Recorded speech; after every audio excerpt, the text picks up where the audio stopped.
코로나 쇼크 이후 미국뿐 아니라 세계적으로 국가 부채를 늘려 민간의 부실을 덮으려는 노력이 진행될 것입니다. 사실 이런 움직임은 지난 10년간 진행되어 왔는데요. 과연 국가는 늘어나는 부채를 견딜 수 있을까요?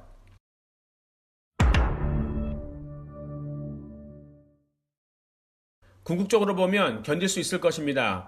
왜냐하면 제로금리이기 때문입니다. 이자 비용이 없다는 말씀입니다. 민간 기업은 차입금 상환에 부담이 있지만 정부는 그런 부담도 적습니다. 인구 구조를 보면 세계는 10년 전부터 일본을 따라갔습니다. 디플레로 들어가고 있다는 것이죠. 이런 상황에서는 제로금리 채권도 매력적일 수 있습니다. 특히 금융자산을 살 수밖에 없는 은퇴 인구가 계속 늘고 있다는 점도 수익률을 낮게, 즉 제로금리 근처에서 유지할 수 있는 이유입니다. 문제는 저금리 덕분에 연명했던 한계 기업들의 도산인데요. 각국 정부의 의도는 이들이 노쇠해서 쓰러져도 경제의 타격이 미미해질 때까지 유지시키겠다는 것입니다. 서서히 페이스아웃 시킨다는 계획인데요. 예를 들어 우리나라 조선산업의 경우도 과거 경제의 한 축을 담당했었지만 지금은 코스피에서 스몰캡처럼 되어버렸습니다. 이 과정에서 국가 부채가 늘어날 수 있겠네요. 그러나 정부가 바라는 대로 한계 기업이 과연 질서 있게 구조조정 될 수 있을까요? 그렇지 못하다면 금융기관에 쇼크를 줄 수 있고 또 공급망에 차질을 일으키며 비용 상승 인플레를 야기할 수도 있습니다. 즉 디플레로 인해 수요 유발 인플레는 없어도 가뜩이나 화폐의 가치가 의심받는 가운데 순간적인 하이퍼 인플레이션도 나타날 수 있습니다. 결국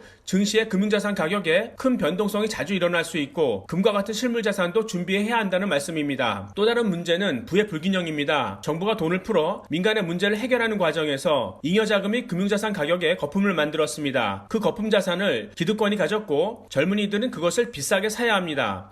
정치인들은 기득권에게 부를 빼서 젊은이들에게 주겠다고 어필합니다. 그러나 그것은 답이 아닙니다. 해법은 젊은이들이 새로운 부가가치를 만드는 것입니다. 저성장 속에서 성장 잠재력이 있는 창업기업에 가격 거품이 생길 수밖에 없고 기득권은 젊은이들이 만든 부가가치를 비싸게 사줘야 하는 것이죠. 이렇게 부의 불균형은 해소될 것입니다. 그래서 정부는 4차 산업혁명을 비롯한 신성장 동력을 만들 수 있는 규정을 빠르게 준비할 것입니다. 만일 신성장 산업이 의미있게 커지면 기존의 금융자산 가격 거품은 깨질 것입니다. 돈이 가서 일할 곳, 즉 투자될 곳을 찾았으니까요. 그제서야 정상적인 인플레가 나타날 것입니다.